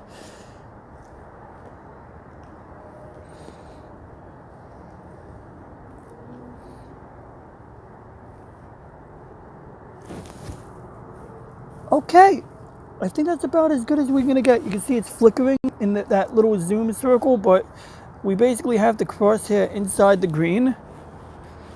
And like I say, like, you don't want to go overkill, you want to strike a balance. Now, my biggest issue now is, do I want to redo the multi-star alignment? Not really. So I have a trick of messing around that, but I don't think I'm going to demonstrate that workaround. But I'd say if you stuck with the video for this long, you've done your due diligence, you're all set, no worries. Punk waddle, I'm about to wrap up.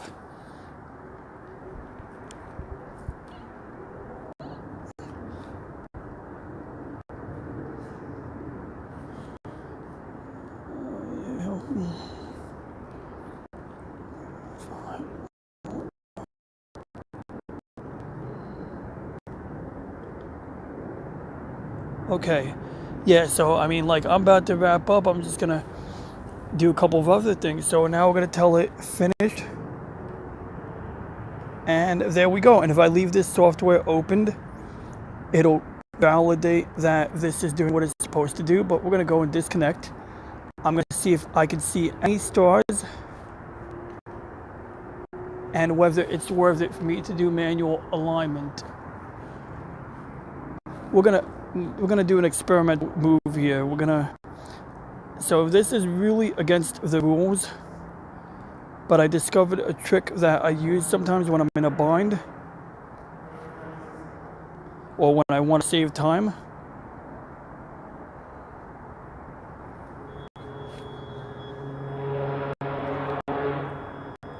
So what we're gonna do is, instead of using multi-star alignment, which I did a few days ago, we're gonna verify that polar alignment, finalize it by centering the moon. If we can center the moon, then I would say we're as good as set, because right now the moon is not centered, and we got to do two things. One, we got to go and set to lunar mode, which I don't know why it doesn't do that automatically, and we're just manually put the moon on top of the circle. This is going to be like very sloppy, but it works.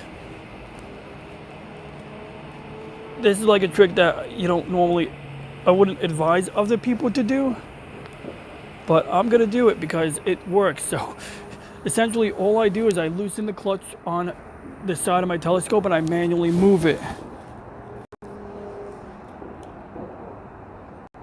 So this is like a hack. this is a hack. Normally what you would do is you would tell the application to point at a star on the star map, and you would tell it if that star, you would basically line up, you would click on the star map, and you would like click on the app to tell it when you've pointed at it correctly. So what the app would do is you click on a star, and it would point at a star on the star map. Then you would use the remote control or the app to move the motors until the star is in the center. And then you would do it to 2 more stars. Instead, we're doing something crazy here. We're actually manually moving the mount. This is absolute madness. This is completely ill-advised. As you can see, it has all kinds of issues. Mainly that you really can't mess with something with this level of magnification. And you know what? I noticed a little issue here. I think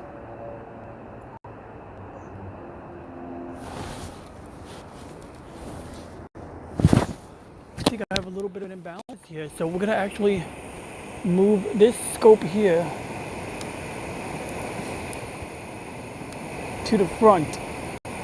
So I just moved my piggyback scope to the front in order to reduce the amount of weight being exerted on it. And we're going to use my thermometer cable to hang the cables a bit better, but really there's got to be a better way to do this, but we're going to do it like this for now because the weight, there we go. So we got some degree of balance now. So it looks like my east and west are slightly out of balance because of the weight of my power cable, which is absolutely annoying. Oh gosh. Yeah, that's a problem that we're gonna have to figure out a solution to, because it's like oh gosh, the weight of the power cable for the cooling unit on the camera is being problematic. So I have to maybe get extension cables or something, but this stream is giving me like a little checklist of things I can do. Oh gosh. Where's the moon? Where's the moon? Oh, there it is. Woohoo! Alright, good. We're on the money. That is the money shot. I don't know if that's appropriate language here, but now I'm just manually moving the north and south on the declination. We're moving the declination axis. Okay, we're close. I'm definitely afraid of doing this. Well, I'm not afraid, but I'm afraid to waste a lot of time.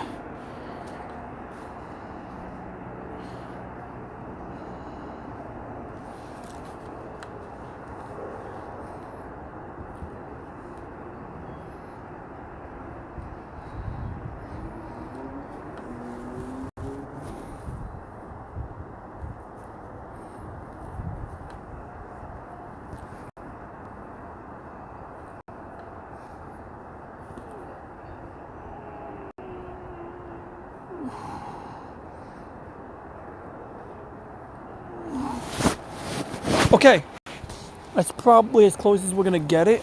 So we're gonna just verify that everything is tight, and we're gonna move the moon. We're gonna move the moon. You know, it's funny. Normally, I'm gonna turn this flashlight off because normally I don't want excess light. But for the purpose of videos, it makes sense. In the middle of the winter, backyard lights will turn on and blind me. But then, like on a day like this, the lights aren't on, which is actually helpful. So what are we gonna do? We're gonna pick a different star. Any star, doesn't really matter which. You know, just getting it away from the moon. Control 1.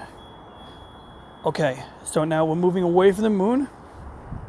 And then after we move away from the moon, we're gonna move back to the moon.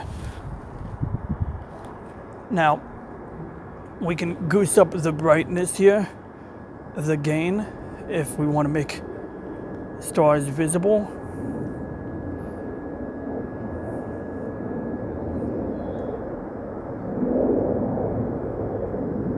Ooh, man, I picked a star on the opposite side of the sky.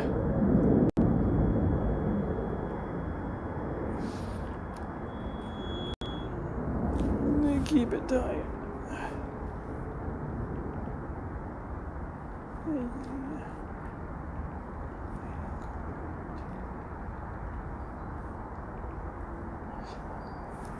Okay, good. So now we got a little problem, I think. Me thinks there's actually a problem here because it's not lined up with a star. That could be because I picked a very dim star. So let's pick a bright star.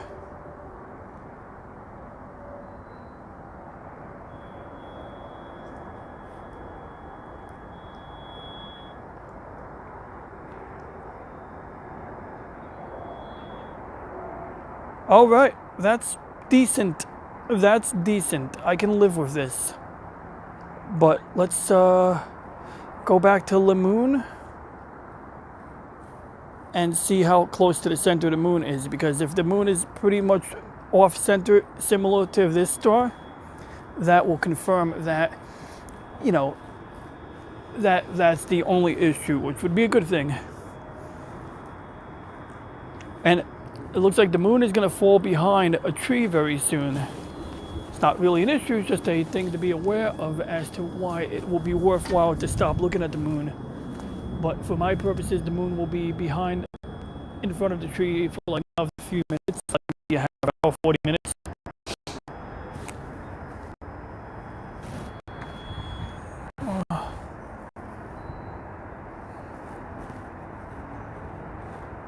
Okay, that's good. The moon is centered, so I don't know why the star wasn't centered, but probably because it's on the other side.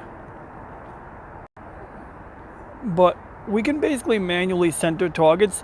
Where it gets a little tricky is when you're trying to center a galaxy.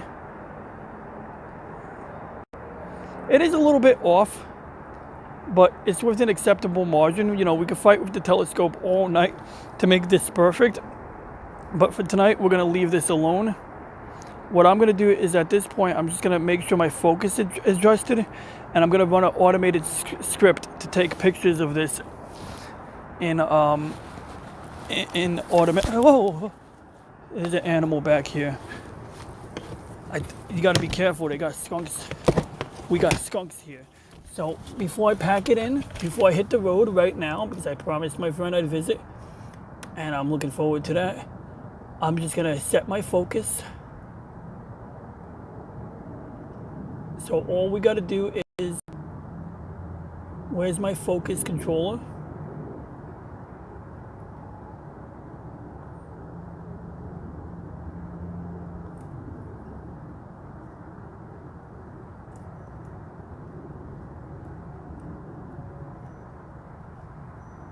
Looks like it crashed. Okay, cool. So we're going to reopen the focus controller.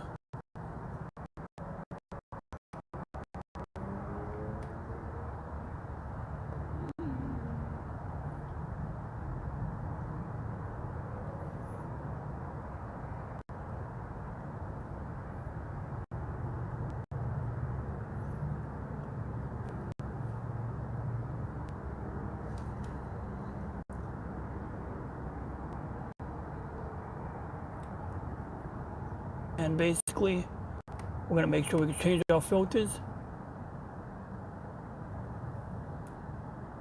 Good. We can change our filters.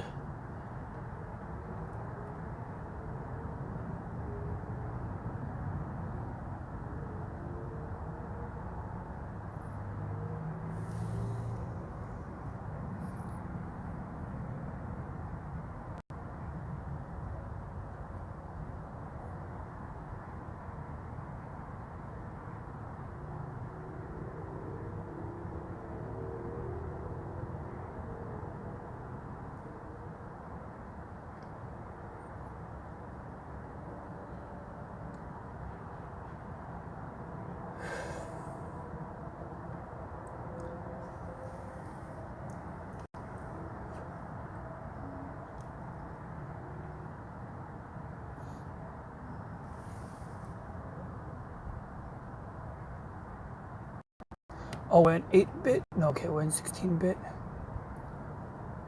We're going to switch to 47 megapixel mode.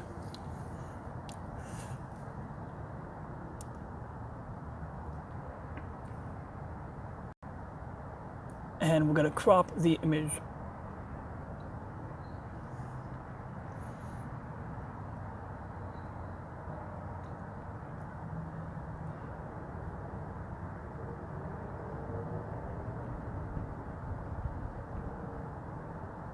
Alright, we're going to pray that the solar alignment was actually successful, because we're going to be in for a rude awakening when I get on my bicycle and I leave home.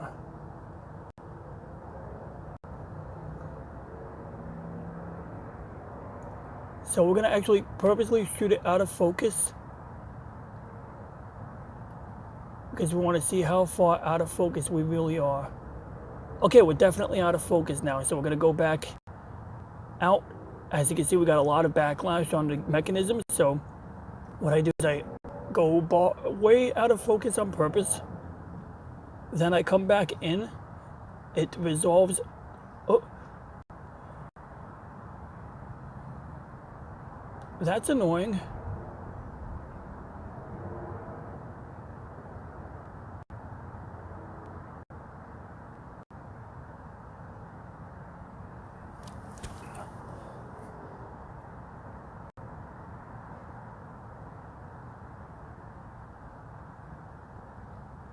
We're moving in increments of 20.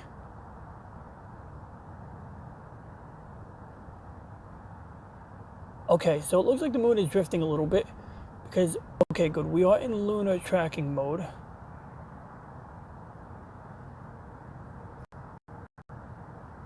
Hopefully it doesn't move too far to the right.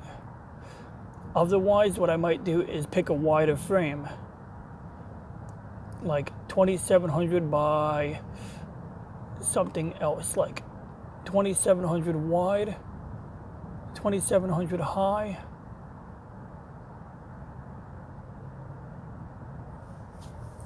To 700. I'm gonna do maybe 3100.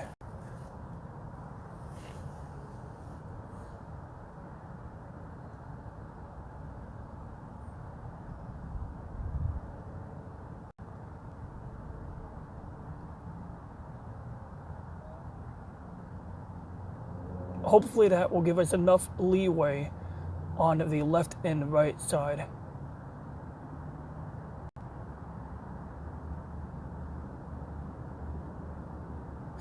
And we're gonna digitally move it. So now we're gonna open up a script,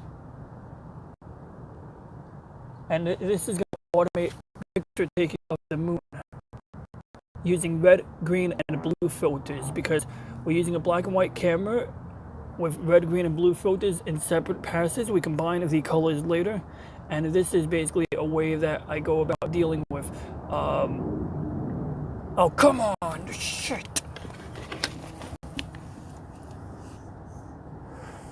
All right, let's try that again. That was not a good sign, that error message, but we're gonna, oh, you know what? Good news. That might be due to the software malfunctioning. That could be, okay, good. That's not important. Okay, thank goodness. Whew. I thought we had something else malfunctioning on us. So the question is the moon bright enough here?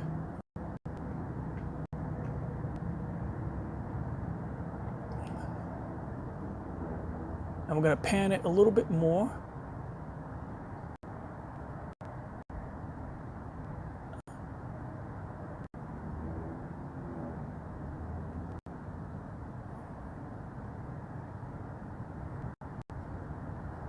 Look, another birdie.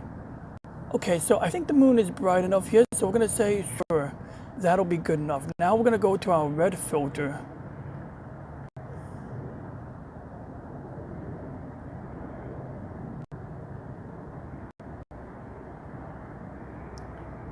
Whoops, we want more light. Do we want more light? See, this is where it gets a little tricky. But we're gonna see, we're gonna experiment a little bit. So red, green, it got a little darker, so that's expected, and blue.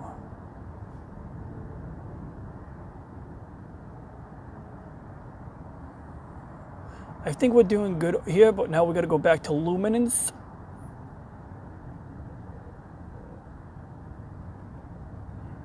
And luminance is very bright, so do we want that to be that bright? Can we lower something? Maybe we lower just the gain and keep the exposure setting? That might work. I think we're gonna do that. And so now we just gotta tell it how many frames we want per a filter. And I mean, we want a lot, but I think we want to maybe do like, this is a tough decision for me to be honest, but maybe 100 per pass, 5 passes.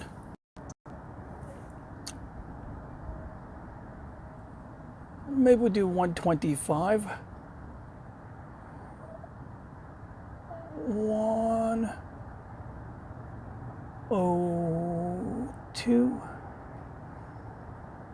And we're gonna just, basically it's like pay and spray. Moon. And this is interesting. I get lag when I type like this, but I think that's because the USB bus is heavily utilized. So there we go. Start capture, and we're just gonna pray this word. Oh shit. Okay, so look at that. The moon is drifting up. So we're gonna just wing it. We're gonna just tell the we can't cancel this in the middle because this software is just a little sketchy in that regard. But we're gonna try to play with this. We're gonna say move west. Oh gosh. And I'll just have to remember it later on in post-processing.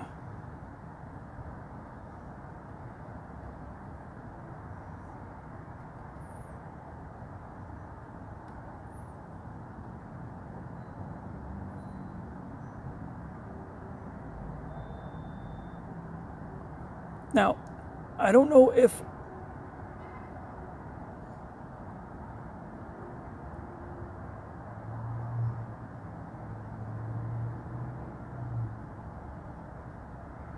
oh God, no, no.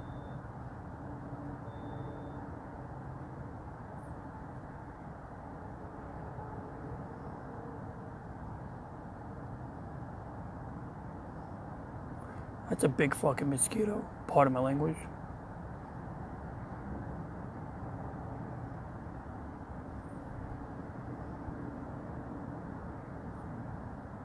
Okay.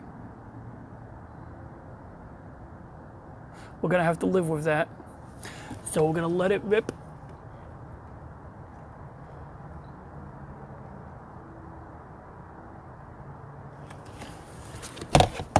Get out, mosquito. Get out. Get out. All right, I gotta go on a bike ride. I'm gonna tell my friend I'm departing now.